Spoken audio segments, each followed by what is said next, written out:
신약성경 마태복음 28장 16절부터 20절까지 말씀을 저와 한 절씩 교독해서 읽겠습니다. 제가 먼저 읽겠습니다. 11 제자가 갈릴리에 가서 예수께서 지시하신 산에 이르러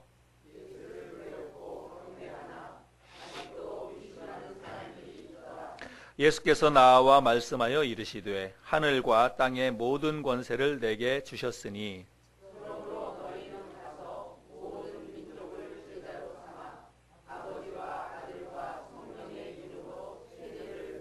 같이 읽겠습니다. 내가 너희에게 분부한 모든 것을 가르쳐 지키게 하라. 볼지어다 내가 세상 끝날까지 너희와 항상 함께 있으리라 하시니라. 아멘. 2017년도 교회 표어를 그리스도를 본받아 하나님께 영광을 돌리라 이렇게 정했죠. 그리고 어떻게 하면 우리가 정말 그리스도를 조금 더 본받는 그런 삶을 살 수 있을까 고민하면서 복음서에 기록된 하나님의 우리 예수님의 말씀과 또 예수님의 삶을 따라가다 보면 자연스럽게 예수님을 우리가 조금 더 본받을 수 있지 않을까 생각을 해서 올해 복음서에 있는 말씀을 계속 시리즈로 전했죠. 오늘이 그리스도를 본받아 시리즈 설교 마지막 시간입니다. 근데 올해가 가기 전에 마지막 마무리를 할 수 있어서 감사하게 생각이 됩니다. 오늘 우리들이 함께 읽은 본문 말씀은 마태복음의 마지막 부분이죠. 마태복음뿐만이 아니라 복음서 전체를 보더라도 오늘 이 본문 말씀이 예수님께서 이 땅에서 제자들에게 하신 마지막 말씀입니다. 근데 마태복음 28장 특별히 19절 20절 이 말씀에는 별명이 붙어 있습니다. 마태복음 28장 19절 20절 말씀을 사람들이 뭐라고 얘기하나요? 지상명령이다 이렇게 이야기를 합니다. 어떤 사람들은 이 말씀이 예수님이 이 땅에서 지상에서 하신 마지막 말씀, 마지막 명령이다 그렇게 해서 지상명령 이렇게 이야기를 하기도 합니다. 그런데 사실은 그렇지 않아요. 한자로 보면 땅지자가 아니라 사실은 지상명령은 지극히 거룩한 말씀이다. 더 이상 높은 그런 말씀이 없다 이런 의미죠. 그래서 지극히 높은 존귀한 말씀이다 라고 해서 이 마태복음 28장 특별히 19절 20절 말씀을 지상명령이다 사람들이 그렇게 이야기를 합니다. 오늘 이 말씀을 통해서 우리 주님이 오늘을 살고 있는 우리에게 또 이 땅에 있는 교회에게 뭘 원하시는지 우리가 이 말씀을 통해서 함께 좀 나눠보려고 합니다. 근데 제가 설교를 준비하면서 때로는 설교 제목을 붙이는 게 굉장히 힘들고 어려울 때가 있습니다. 그래서 설교를 다 준비하고 설교 제목을 맨 마지막에 붙일 때도 있습니다. 제가 오늘 이 본문 말씀의 설교 제목을 사실은 마지막 부탁 혹은 마지막 당부 처음에는 이제 그렇게 설교 제목을 붙였습니다. 왜 그런가 하면 우리가 사람이 죽기 전에 누군가에게 유언을 하거나 혹은 다시는 돌아올 수 없는 먼 길을 떠나면서 누군가에게 뭔 이야기를 할 때는 보통 명령을 하지는 않아요. 그죠? 뭐 부탁을 하거나 간절히 부탁을 하거나 아주 간곡한 당부의 말을 하고 떠나는 것이죠. 그래서 저도 처음에는 그렇게 생각을 했습니다. 그래서 마지막 부탁 이렇게 설교 제목을 붙였는데 말씀을 묵상하고 연구하다가 보니까 이 말씀은 부탁 혹은 당부 이런 제목을 붙이기가 어려웠습니다. 그래서 제가 다 아는 아주 진부한 제목이기는 하지만 저 역시도 지상명령이라고 하는 이런 설교의 제목을 저도 붙였습니다. 오늘 말씀은 마태복음의 결론이기도 하지만 이 땅에서 예수님의 삶과 예수님의 사역의 결론이기도 합니다. 그래서 예수님은 결국 이 땅에 왜 오셨느냐? 오늘 이 말씀을 위해서 예수님이 이 땅에 오셨습니다. 그리고 이 땅에 오셔서 주님이 하신 일도 결국은 이 말씀 속에 다 들어가 있습니다. 그리고 이 땅에서의 삶을 마치고 이 땅을 떠나시면서도 마지막으로 이 땅에 남겨져 있는 사람들에게 하신 말씀도 결국은 뭐냐면 이 일을 하라고 그렇게 말씀을 하셨습니다. 그래서 이 일이 굉장히 중요하다라고 하는 것이죠. 그러면 이 일이 무엇일까요? 예수님이 이 땅에 오셔서 하신 일, 그 목적을 위해서 이 땅에 오셨고 이 땅에 오셔서 하신 일이 그것이고 또 이 땅을 떠나시면서 부탁한 일도 그것이고 여러분 그 일이 뭘까요? 그 일은 모든 사람들을 제자로 삼는 것입니다. 여러분, 예수님께서 이 땅에 오셔서 하신 여러 가지 일들이 있는데 그 가운데서 가장 중요한 일은 뭐냐면 12명의 제자를 예수님이 부르시고 그들을 가르치신 것입니다.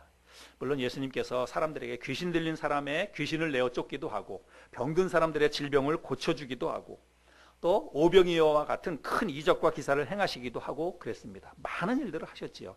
그런데 예수님이 하신 그 많은 일들은 결국 무엇을 하기 위함이냐면 12명의 제자들을 가르치고 훈련시키기 위해서 그 일들을 하신 것입니다. 또 때로는 12명의 제자들에게 먼저 모범을 보이시기 위해서 그 일들을 하셨다는 말씀입니다. 그래서 사실은 예수님의 이 전 생애는 사실 오늘 이 말씀 속에 모두 담겨 있다고 해도 과언이 아닙니다. 특별히 마태복음 28장 19절 20절 이 말씀 속에 예수님의 어떤 사역과 생애 모든 것들이 다 담겨 있다라고 그렇게 이야기할 수도 있습니다. 그래서 우리가 이 말씀을 지상명령이다 이렇게 이야기를 하는 거지요.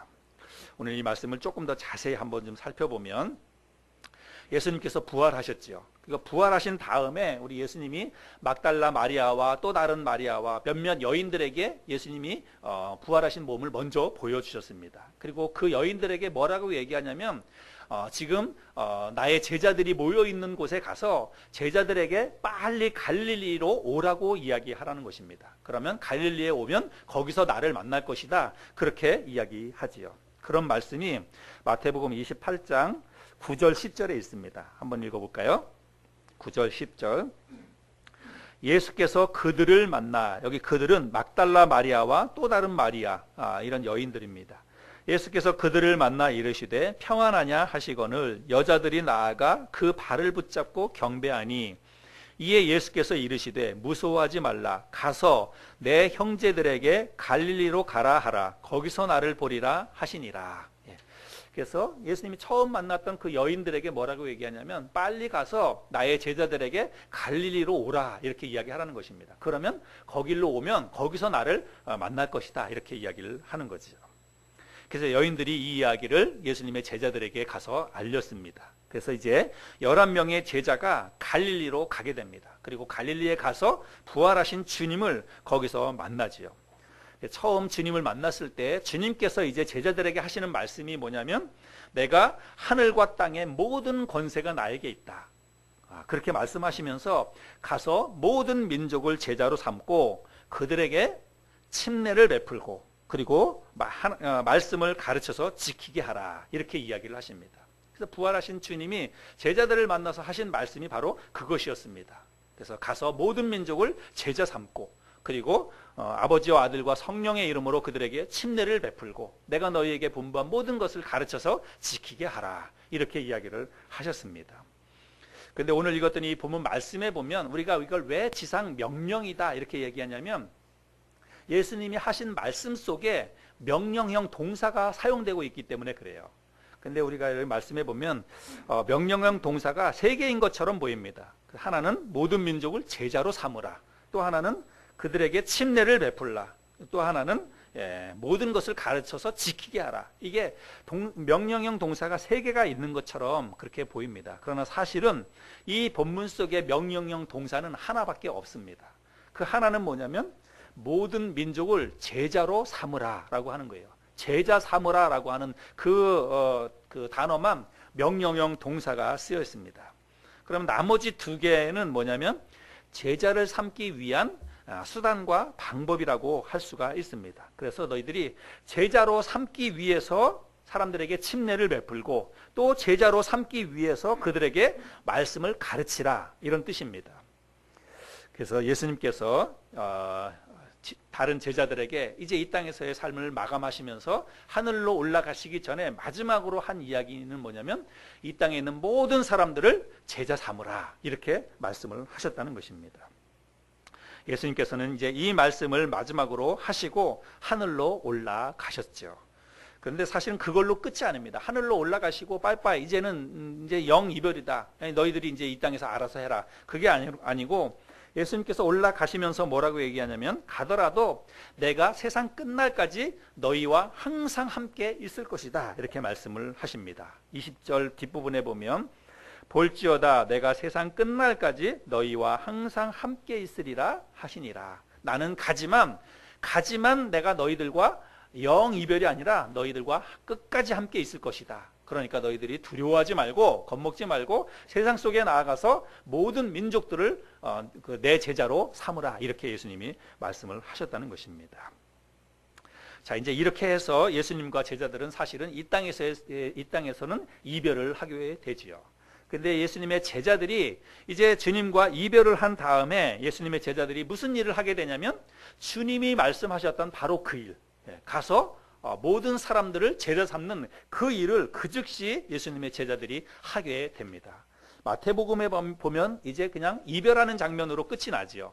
그런데 마가복음에 보면 이렇게 이별하고 난 다음에 제자들이 무슨 일을 했는지가 바로 기록되어져 있습니다. 여러분 한번 찾아보시기 바랍니다. 마가복음 맨 끝부분, 마가복음 16장 19절 20절입니다. 같이 읽어볼까요? 마가복음 16장 19절 20절 시작. 주 예수께서 말씀을 마치신 후에 하늘로 올려지사 하나님 우편에 앉으시니라. 제자들이 나가 두루 전파할세 주께서 함께 역사하사 그 따르는 표적으로 말씀을 확실히 증언하시니라. 이 말씀에 보면 예수님께서 말씀을 마치신 후에 하늘로 올려가셨다고 말씀하고 있죠. 그리고 하나님 보좌 우편에 앉아 계셨다고 말씀하고 있습니다. 그래서 이별이 된 거예요. 그런데 이별을 하고 난 다음에 제자들이 뭘 했습니까? 제자들이 나가서 두루 전파할세 이렇게 이야기하고 있습니다. 그래서 제자들이 처음으로 그 예수님을 이별하고 난 다음에 제자들이 한 일은 뭐냐면 가서 다른 사람들에게 주님에 대해서 전했다는 것입니다. 복음을 전했다는 것이지요. 그래서 사람들을 제자 삼기 위해서 가장 먼저 이 제자들이 한 일은 뭐냐면 가서 복음을 전한 것입니다. 예수님에 대해서 사람들에게 그 사실을 알렸다는 것이지요. 그래서 여러분 우리들도 이 예수님의 제자처럼 이렇게 할 수 있어야 합니다. 예수님께서 말씀하신 이 지상 명령에 따라서 사람들을 제자로 삼는 그 일을 우리가 해야 된다라고 하는 것입니다. 근데 사람들을 제자 삼기 위해서 가장 먼저 해야 할 일은 뭐냐면 가서 복음을 전하는 것입니다. 예수 그리스도에 대해서 사람들에게 알리는 그 일을 해야 된다는 것이죠. 근데 우리는 오늘날 보통 교회에서 제자라고 하면 지금 예수님께서 사람들에게 하신 말씀은 뭐냐면 가서 모든 민족을 제자로 삼으라 이렇게 이야기를 했습니다. 이 말씀이 우리에게도 이제 적용이 되는 말씀인데, 그런데 오늘날 교회에서 제자하면 사람들이 어떻게 생각하냐면 교회에서 제자 훈련 프로그램, 훈련 과정을 이수한 사람들을 보통 제자라고 생각을 합니다. 그래서 어떤 6개월 과정이든지 1년 과정이든지 교회에서 성경 공부 프로그램이나 이런 어떤 그 정해진 제자 훈련 그 코스를 다 마친 사람을 제자라 이렇게 이야기를 한다는 것입니다. 그래서 제자로 삼기 위해서 뭘 하냐면 교회에서 양육을 하고 훈련을 하죠. 그래서 양육받고 훈련받은 사람만 제자다 이런 생각을 사람들이 갖고 있습니다. 그런데 사실은 이 말씀 속에 예수님께서 제자들에게 너희는 가서 모든 민족을 제자 삼으라 라고 이야기했을 때 이 말씀은 사실은 교회 안에 있는 성도들을 잘 가르치고 훈련시켜서 제자로 삼으라고 하는 그런 말이 아닙니다. 안 믿는 사람들에게, 아직 예수 그리스도를 모르는 불신자들에게 가서 복음을 전하라고 하는 그런 이야기예요. 그래서 오늘날 교회에서 제자라고 하는 이 용어를 사실은 잘못 사용하고 있다라고 하는 것도 알 수가 있습니다. 그 대상이 성도가 아니라는 거예요. 안 믿는 이 세상 사람들이, 불신자들이 일단 대상이 되어야 된다라고 하는 것입니다.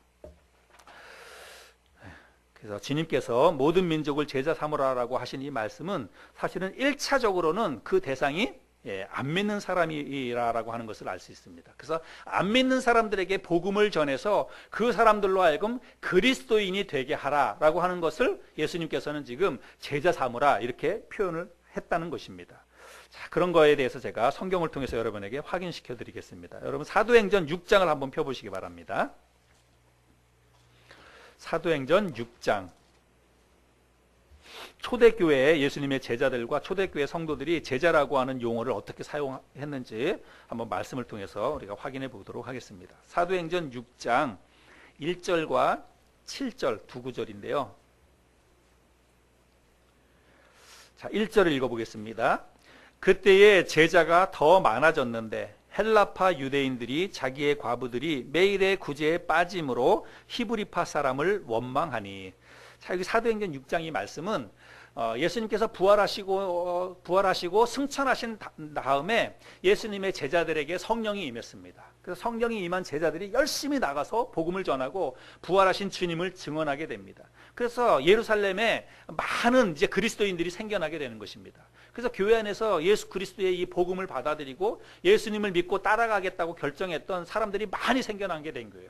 그러니까 교회 안에 그런 사람들이 많이 생겨나다가 보니까 실제로 예수님의 이 사도들이 이 교회 안에 있는 그리스도인이 된 사람들을 잘 공개하고 대접하고 이렇게 해야 되는데 이 사람이 너무 많아지다 보니까 이 일을 잘 할 수가 없었다는 것입니다. 그래서 서로 간에 이제 좀 분쟁도 생기고 이런 문제가 생겼다는 것이죠.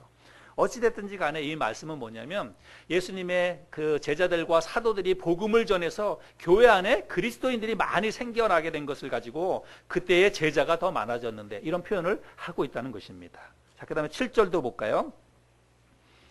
하나님의 말씀이 점점 왕성하여 예루살렘에 있는 제자의 수가 더 심히 많아지고 허다한 제사장의 무리도 이 도에 복종하니라. 하나님의 말씀이 점점 왕성해서 예루살렘에 있는 제자의 수가 많아졌다. 이 말은 뭐예요? 제자 훈련받은 사람들이 많아졌다는 이야기입니까? 아니에요. 이거는 예수 믿는 사람들이 많아졌다는 것입니다. 예루살렘에 예수 그리스도를 믿는, 그래서 예수님의 그 부활을 믿는 그런 사람들이 많아졌다라고 하는 그런 이야기입니다. 자, 예루살렘에서도 이런 일이 있었고 그 다음에 우리 사도 바울이 복음을 전했던 그 이야기, 사도 바울의 선교 여행에서도 이런 내용들을 찾아볼 수 있습니다. 사도행전 14장을 한번 펴보시기 바랍니다. 사도행전 14장 19절부터 22절까지 초대교회 예수님께서 예수님의 제자들에게 너희는 가서 모든 민족을 제자 삼으라 라고 이야기했을 때 그 말씀을 받아서 복음을 전하고 또 사역을 했던 예수님의 제자들이 어떻게 그 말씀을 이루어가는지 우리가 이런 말씀들을 통해서 확인할 수가 있습니다. 사도행전 14장 19절부터 22절까지 유대인들이 안디옥과 이고니온에서 와서 무리를 충동하니 그들이 돌로 바울을 쳐서 죽은 줄로 알고 시외로 끌어내치니라. 제자들이 둘러섰을 때에 바울이 일어나 그 성에 들어갔다가 이튿날 바나바와 함께 더베로 가서 복음을 그 성에서 전하여 많은 사람을 제자로 삼고 루스드라와 이고니온과 안디옥으로 돌아가서 제자들의 마음을 굳게 하여 이 믿음에 머물러 있으라 권하고 또 우리가 하나님의 나라에 들어가려면 많은 환난을 겪어야 할 것이라고 하고. 이 말씀을 보면 이 말씀은 지금 사도 바울이 1차 선교 여행을 하고 있는 그런 내용입니다. 1차 선교 여행에 그 소아시아 지방에 가서 여러 성에 들어가서 지금 말씀을 전하는 것입니다. 복음을 전하는 것이죠. 그래서 특별히 21절 말씀을 보면 복음을 그 성에서 전하여 많은 사람을 제자로 삼았다 이렇게 이야기하고 있습니다. 그래서 이런 말씀들에 보면 예수님의 그 지상 명령인 제자 삼으라고 하는 이 말씀은 결국은 가서 이 복음의 말씀을 전해서 사람들을 그리스도인이 되게 하라라고 하는 것을 예수님께서 지금 제자 삼으라라고 하는 말로 했다는 그런 의미입니다. 그래서 이런 말씀을 통해서 우리가 제자의 용어를 확인할 수 있지요. 자, 그런데 성경에서 말씀하고 있는 이 제자의 의미는 또 다른 의미도 있습니다. 그냥 예수 안 믿는 사람이 예수 믿게 된 것, 그리스도인이 되게 한 것을 제자가 됐다라고 이야기하기도 하지만 예수님께서는 또 다른 의미로도 이 제자라고 하는 말을 사용을 했습니다. 그럼 누가복음에 보면 누가복음 9장 23절입니다. 앞에 자막을 한번 보고 한번 읽어볼까요? 같이 읽겠습니다. 시작. 또 무리에게 이르시되 아무든지 나를 따라오려거든 자기를 부인하고 날마다 제 십자가를 지고 나를 따를 것이니라. 그 다음에 누가복음 14장 27절 또 읽겠습니다. 시작. 누구든지 자기 십자가를 지고 나를 따르지 않는 자도 능히 내 제자가 되지 못하리라. 이거는 예수님이 하신 말씀이에요. 예수님께서 하신 말씀인데 이 말씀 속에 예수님께서 제자라고 하는 용어를 사용하고 있지요. 근데 이 말씀에 보면 여기에 어떤 사람이 제자가 될 수 있는가, 제자의 자격 혹은 제자의 조건, 이런 것들에 대해서 몇 가지를 말씀하고 있습니다. 근데 이 말씀 속에서, 두 구절의 말씀 속에서 우리들이 유념해서 봐야 될 그런 내용들이 있는데, 첫 번째는 뭐냐면 아무든지 혹은 누구든지입니다. 그래서 예수님의 제자가 되기 위해서는 아무든지 누구든지 그 다음에 나오는 이러한 일들을 해야 된다는 것입니다. 그래서 여기 아무든지 누구든지라고 하는 이 말은 절대 조건이에요. 예외가 없다는 것입니다. 그래서 예수님의 제자가 되기 위한 사람은 아무든지 누구든지 다 이렇게 해야 된다는 것입니다. 그렇게 해야만 예수님의 제자가 된다는 거예요. 그래서 여러분, 여기 아무든지 누구든지라고 하는 말은, 여러분 예를 들어서 오늘 우리가 예배를 마치고 나면 이제 교회에서 식사를 하게 될 겁니다. 근데 식사를 하는데 우리 주방에 계시는 우리 자매님이 앞에 서가지고 오늘 식사를 하기를 원하시면 누구든지 식사를 하려면 손을 씻어야 됩니다. 먼저 손을 씻고 오세요. 이렇게 얘기하면, 그러면 식사를 하기 위한 밥을 먹겠다고 생각하는 사람들은 누구든지 아무든지 다 뭐 해야 돼요? 반드시 손을 씻어야 됩니다. 다른 조건은 없어요. 그냥 그 밥을 먹기 위해서는 오직 손을 씻어야 되는 거예요. 그래서 누구든지 식사하려면 먼저 손을 씻으세요. 이렇게 얘기하면 그 앞에 가가지고는 내가 우리 교회 집사인데요. 내가 우리 교회 담임 목사인데요. 여러분, 그거는 해당이 안 된다는 거예요. 담임 목사가 됐든 집사가 됐든지 아니면 그날 와서 설교를 했던 강사가 됐든지 점심을 먹으려면 반드시 뭐 해야 돼요? 다 손 씻어야 돼요. 이런 조건이 뭐냐면 아무든지 누구든지라고 하는 그런 조건이라고 하는 것입니다. 그래서 예수님의 제자가 되기 위하면, 제자가 되려면 아무든지 누구든지 모든 사람들이 다 뭘 해야 되냐면 그 다음에 나오는 자기를 부인하고 자기 십자가를 져야 된다라고 하는 것입니다. 자기 십자가.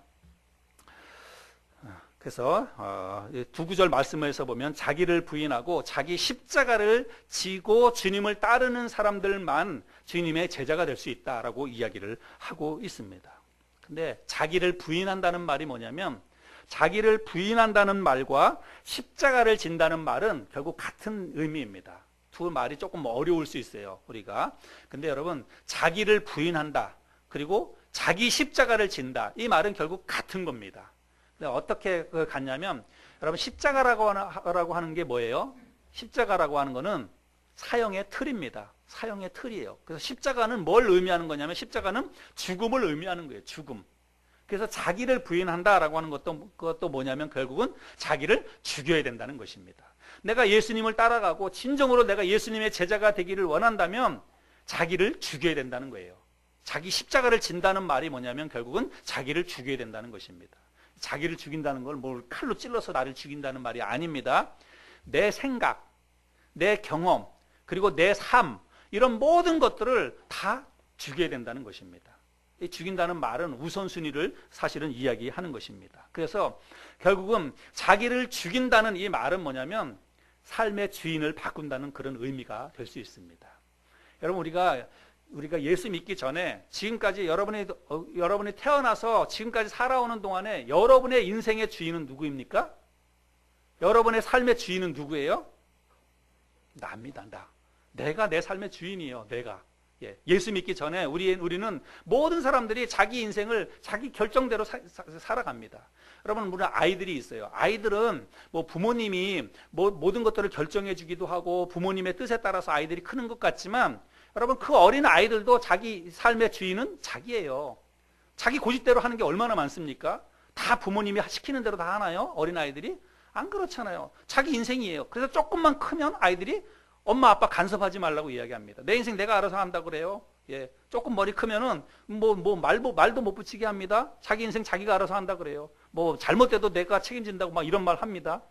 그래서 이 땅에서 예수 안 믿는 모든 사람들은 자기 삶, 자기 인생의 주인이 누구냐면 자기예요.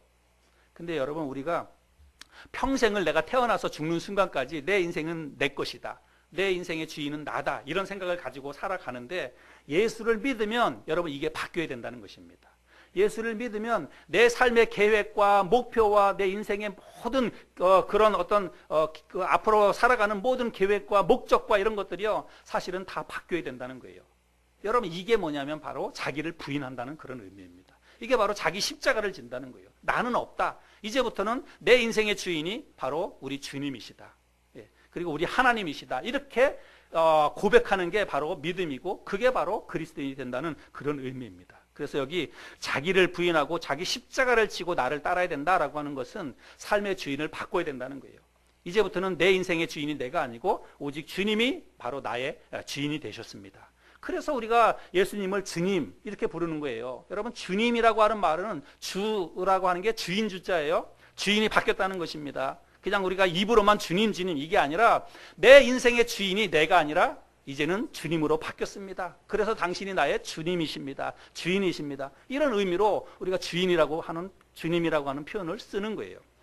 그래서 누구든지 아무든지 예수님의 제자가 되기를 원한다면 자기를 부인하고 자기를 죽이고 오직 주님이 주인이 되셔서 그렇게 주님을 따라가는 사람만이 내 제자가 될 수 있다. 주님이 그런 말씀을 하고 있습니다. 그런데 이 말씀 속에서 가장 중요한 단서가 또 하나 있어요. 그래서 정말 예수님의 제자가 되기를 원한다면 날마다입니다. 날마다 그 십자가를 져야 된다는 거예요. 날마다 자기를 부인해야 된다라고 하는 그런 의미입니다. 여러분 어제 진 십자가는 어제로 끝났습니다. 오늘 또다시 나는 십자가를 져야 돼요. 어제 내가 그리스도 안에서 내가 완전히 죽었다. 내 생각도 죽이고 다 주님이 원하시는 대로 내가 삶을 살아냈다라고 하더라도 오늘 또다시 나는 죽어야 되는 거예요. 오늘 또다시 짊어져야 될 십자가가 있다라고 하는 것입니다. 우리 그 자녀들 중에 해병대 나온 자녀들도 있고 우리 김수택 집사님 외아들이 있는데 집사님 아들이 해병대 나왔죠. 해병대. 근데 여러분 해병대 하면 늘 따라붙는 말이 있어요. 뭔가요? 귀신 잡는 해병 이것도 있지만 한 번 해병은 한 번 해병은 영원한 해병이다. 해병대는 그걸 자부심으로 갖고 살아갑니다. 제대에서도 한 번 해병은 영원한 해병이다. 이렇게 얘기하죠. 근데 여러분 이건 해병대에나 어울리는 말입니다. 여러분 우리 예수님을 믿고 따라가는 사람들은 십자가는요 한 번 십자가는 영원한 십자가 아니에요. 날마다 새롭게 져야 되는 십자가입니다.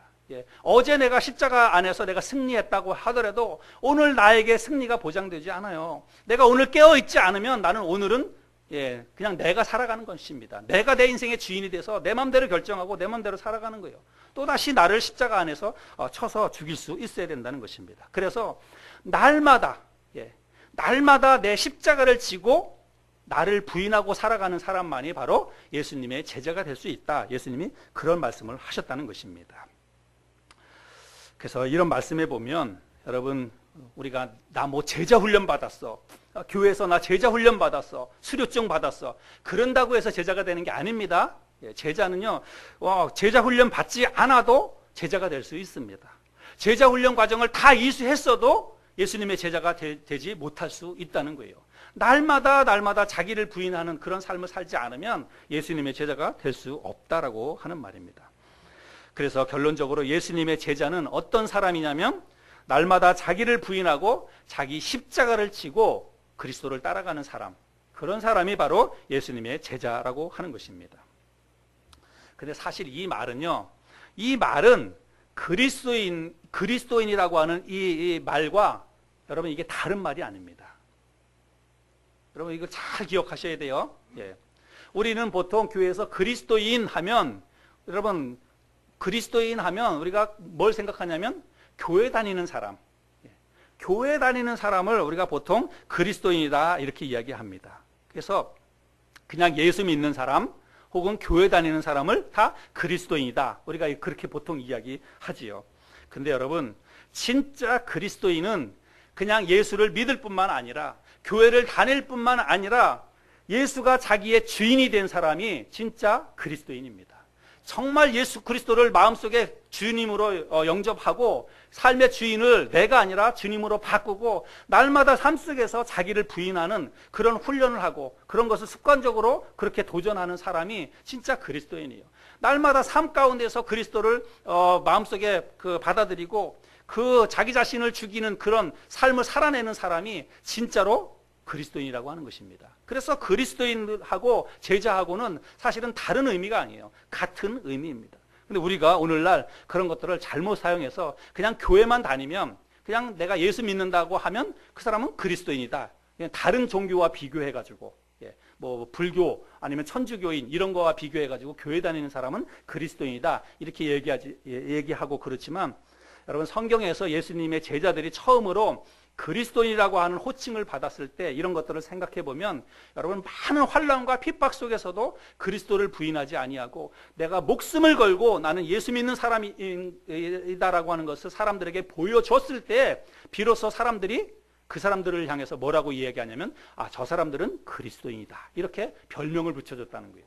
사람들이 자기 스스로가 내가 교회에 다니기 때문에 나는 그리스도인입니다, 사람들이 본인 입으로 그렇게 이야기하는 것이 아니라, 안 믿는 사람들이 저 사람들은 정말 목숨 걸고 자기가 믿는 도를 따라간다라고 해가지고 그 사람들을 향해서 붙여준 별명이 그리스도인입니다.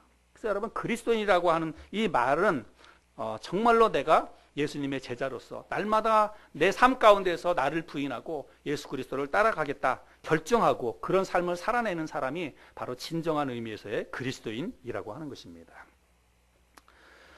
여러분은 어떻습니까? 이런 의미로 보자면 여러분은 정말 그리스도인이신가요? 정말로 예수님의 제자이신가요? 오늘 우리가 이 말씀을 통해서 우리가 나가서 다른 사람들을 제자로 삼기 전에 먼저 내 자신이 진짜 예수님의 제자인지, 나는 정말로 그리스도인인지 내 자신을 먼저 돌아볼 수 있으면 좋겠습니다. 우리 스스로 정말 다시 한번 점검해 보면 좋겠어요. 나는 정말 날마다 삶 속에서 나를 부인하고 나를 죽이고 내 삶의 주인이 그리스도다라고 믿고 그리스도를 존귀하게 드러내는 그런 삶을 살기 위해서 애쓰고 있는지 내 자신을 한번 점검해 볼 수 있기를 바랍니다. 그리고 우리가 나가서 다른 사람들을 제자로 삼아야 하지요. 왜냐하면 우리 주님이 우리에게 그것을 명령하셨기 때문입니다. 그래서 우리도 나가서 다른 사람들을 제자로 삼아야 합니다. 그런데 사람들이 이런 것을 굉장히 어렵게 생각을 합니다. 그래서 교회에서 뭐 목사나 집사나 아니면 적어도 그래도 하나님의 말씀을 좀 많이 알고 또 어느 정도 훈련도 좀 받고 그런 사람들만 가서 사람들을 제자 삼고 그런 일을 할 수 있을 것이라고 그렇게 사람들이 많이 생각을 하지요. 근데 여러분, 우리 주님이 우리에게 이 땅에 있는 모든 사람들에게 주신 명령이에요.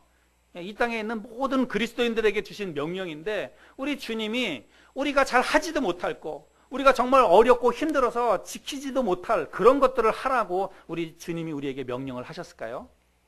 여러분, 주님은 그렇지 않습니다. 주님은 누구라도 아무든지 누구든지 다 할 수 있는 일, 다 할 수 있기 때문에 그 일을 주님이 하라고 우리에게 말씀하시고 명령을 하셨다는 것입니다. 그러면 우리가 어떻게 이 주님의 지상 명령인 모든 민족을 제자로 삼는 이 일을 우리가 할 수 있을까? 어떻게 하면 그 일을 할 수 있을까? 과연 우리가 같이 말씀을 좀 나눠볼 텐데, 여러분 사도행전 1장을 한번 펴보시기 바랍니다. 그래서 사람들을 제자 삼는 것은요 어려운 것이 아닙니다. 우리가 제자 삼는 것은 그냥 교회에서 훈련받고 양육하고 큐티하고 암송하고 막 이런 것들을 생각하기 때문에 제자가 되는 게 힘들다 이렇게 우리가 생각을 많이 하는데, 사실은 여러분 그런 의미가 아니라고 하는 것입니다. 자, 제자 삼는 것은 어떻게 하는 게 제자 삼는 것인지 사도행전 1장 8절과 9절을 보겠습니다. 8절 9절, 오직 성령이 너희에게 임하시면 너희가 권능을 받고 예루살렘과 온 유대와 사마리아와 땅끝까지 이르러 내 증인이 되리라 하시니라. 이 말씀을 마치시고 그들이 보는데 올려져 가시니 구름이 그를 가리어 보이지 않게 하더라. 우리가 마태복음 28장에 있는 말씀을 가지고 말씀을 나눠보았는데, 예수님께서 제자들에게 하신 마지막 말씀이라고 마태복음에 있는 말씀을 드렸죠. 근데 실제적으로 예수님께서 정말 이 땅에서 공중으로 올라가시기 직전에 마지막으로 하신 말씀은 사실은 이 말씀입니다. 사도행전 1장 8절에 있는 이 말씀입니다. 그래서 이 9절 말씀에 보니까 이 말씀을 마치시고 그들이 보는데 올려져 가시니 구름이 그를 가리어 보이지 않게 하더라, 이렇게 말씀하고 있죠. 그래서 이런 말씀들을 종합해서 볼 때 예수님께서 이 땅에서 정말 마지막으로 하신 말씀은 바로 사도행전 1장 8절이라고 그렇게 볼 수 있습니다. 사도행전 1장 8절에 하신 말씀은 뭐냐면 예루살렘과 온 유대와 사마리아와 땅끝까지 이르러 내 증인이 되라. 그래서 여러분, 우리가 이 땅에 있는 사람들에게 가서 사람들에게 사람들을 제자로 삼는 그 이름, 결국은 뭘 하는 거냐면 예수님의 증인이 되는 거예요. 예수님의 증인이 되기만 하면, 그러면 당연히 그 사람들을 제자로 삼을 수가 있다라고 하는 것입니다. 그래서 이 세상에 있는 사람들을 제자로 삼는 것을 어렵게 생각할 필요가 없습니다. 뭘 하면 되냐면 증언만 하면 되는 거예요. 예수님의 증인으로서 증언만 하면 되는 것입니다. 그래서 사람들을 제자로 삼기 위해서 우리들이 해야 할 일은 뭐라고요? 증인이 되는 것입니다. 증인이 되는 것. 여러분, 우리가 뭐 법정에 갈 일은 별로 없을 거라고 생각이 됩니다. 가능하면 법정에는 안 가는 게 좋죠. 근데 우리가 법정 용어로, 증인이라고 하는 말은 법정 용어잖아요. 그죠? 법정 용어인데, 여러분, 법정에서 증인이 하는 역할은 뭐냐면 자기가 보고 듣고 알고 있는 사실을 그냥 그대로 이야기만 하는 거예요. 여러분, 그걸 뭐라고 하냐면 증언이다라고 이야기합니다.